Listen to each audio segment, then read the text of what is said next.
Do you ever wonder if your pet can feel badly about themselves? Do animals have poor self-image? This is what we're going to talk about today. See you soon.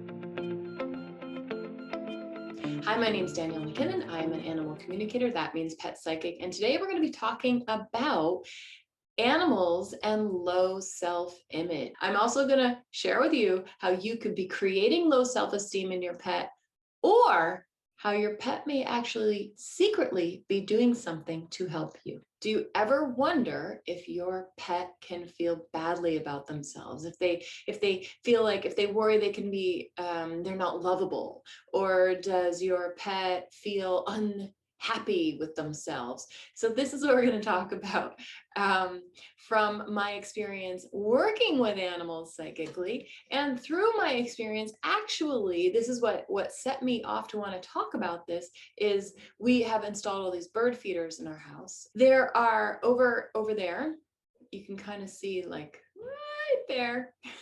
And the bird feeder will frequently have goldfinches and titmice. I don't know how to say it. I don't know what the plural of titmouse is.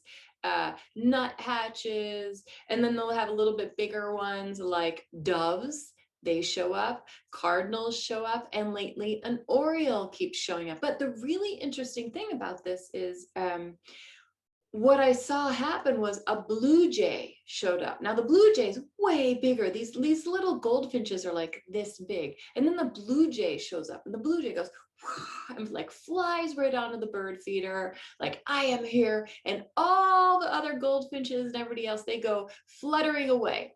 And they sit on the railing over there, and they sit in the trees near the house, and they wait. As a human, I feel badly for the goldfinches. Those poor goldfinches, they're not getting enough food. They're being pushed out of the way by the bigger birds. What's going on here? But then I started thinking about it, and I realized, I'm an animal communicator. Why don't I go straight to the birds? So what I did is I went to the goldfinch that was sitting on the railing, waiting because there was a woodpecker. There was a red-bellied woodpecker over there, and that kind of made all the others go away. So I connected into this goldfinch gently. And once I felt the connection going, I said, do you feel badly about that blue jay pushing you out of the way from the birdseed? And the goldfinch said, it's just the way it is. That's it. And if a goldfinch could have done a shoulder shrug like this, that's what the goldfinch would have done. Just the way it is. That goldfinch didn't feel badly because the blue jay came in and did that. There is kind of this natural hierarchy of energy going on between those birds, and they're all fine with it. There's not this kind of competition going on, other than, hey, we're all goldfinches, we're going to go for this food right now. Oh, bigger energy coming, we're going to move out of the way. That goldfinch didn't feel badly about himself. He wasn't questioning if he deserved the food. He wasn't worried that he wasn't going to get food, or that the blue jay was going to take it all away. He really just was hanging out, waiting for the energy to shift for when it felt good for him to go in. So there was no self-worth problem going on for that goldfinch. And so it's actually the same thing for our pets.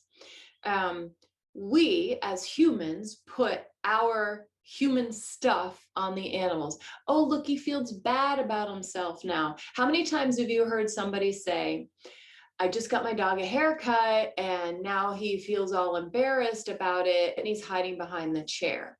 And they kind of put the human viewpoint of, he feels all embarrassed about his haircut. He feels badly. It's too short for him. These are feelings that we as humans would have.